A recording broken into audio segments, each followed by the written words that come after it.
అందరికీ నమస్కారం అండి. నా మిత్రులకి, శ్రేయోభిలాషులకి, నన్ను అభిమానించినటువంటి చాలా మంది పెద్దలకి, నన్ను గౌరవించేటటువంటి సినిమా పెద్దలకి, అలాగే రాజకీయ పెద్దలకి అందరికీ పృథ్వీరాజు వినమ్రపూర్వకంగా నమస్కరిస్తూ, ఈ నెల 26వ తారీఖున నా మీద వచ్చిన అభియోగాలన్నిటినీ అన్ని రకాలుగా నా మీద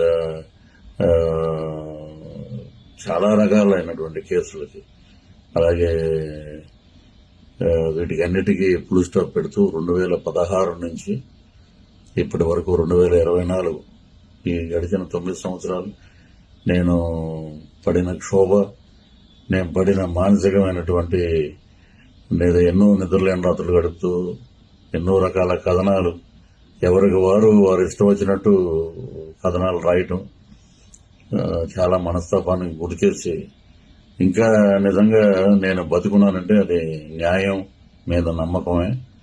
న్యాయస్థానంలో నాకు న్యాయం జరుగుతుందనే నమ్మకంతో ఈ 9 ఏళ్లు నేను ఎదురు చూశాను.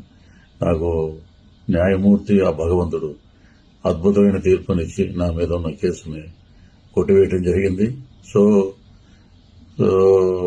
చాలా రకాలుగా కథనాలు, ఎవరికి వారు రకరకాలుగా కథనాలు చేసి నా మీద మానసికంగా ఎంతో క్షోభ పెట్టారు.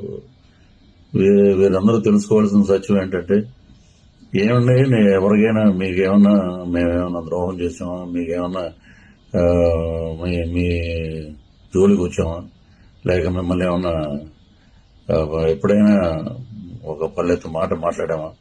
రాజకీయం అన్నాక ప్రతి రాజకీయ నాయకులు ఒక పార్టీ నుంచి ఇంకో పార్టీకి మారారనుకుందాం.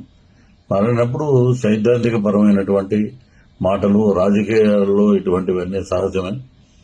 ప్రతి మినిస్టర్, నేను ఒక వార్డు మెంబర్ కాదు, అట్లీస్ట్ ఒక బోర్డు మెంబర్ కూడా కాదు, ఒక పార్టీకి నమ్ముకుని ఆ సిద్ధాంతాల మీద మాట్లాడటం అనేది ప్రతి రాజకీయ నాయకుడు, రాజకీయం కావాలనుకున్న వాళ్ళందరూ మాట్లాడతారు. కాబట్టి అర్థం చేసుకుని చాలా మంది నన్ను ఆశీర్వదించారు.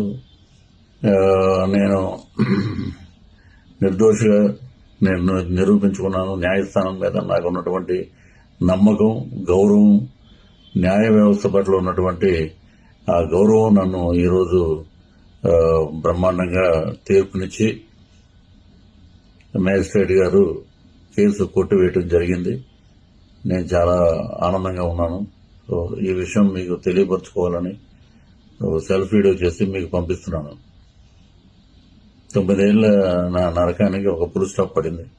సో తెలుసుకుని ఏదైనా ఉంటే రాయండి. మంచిని ప్రోత్సహించే వాళ్ళు ఎప్పుడు వారి వెంట పృథ్వీరాజు ఉంటాడు. న్యాయాన్ని గెలిపించినందుకు న్యాయస్థానం మీద నాకు ఎనలేని గౌరవం ఏర్పడింది. సో అందరికీ నమస్కారాలు తెలియజేస్తూ సెలవు తీసుకుంటున్నాను. జై హింద్.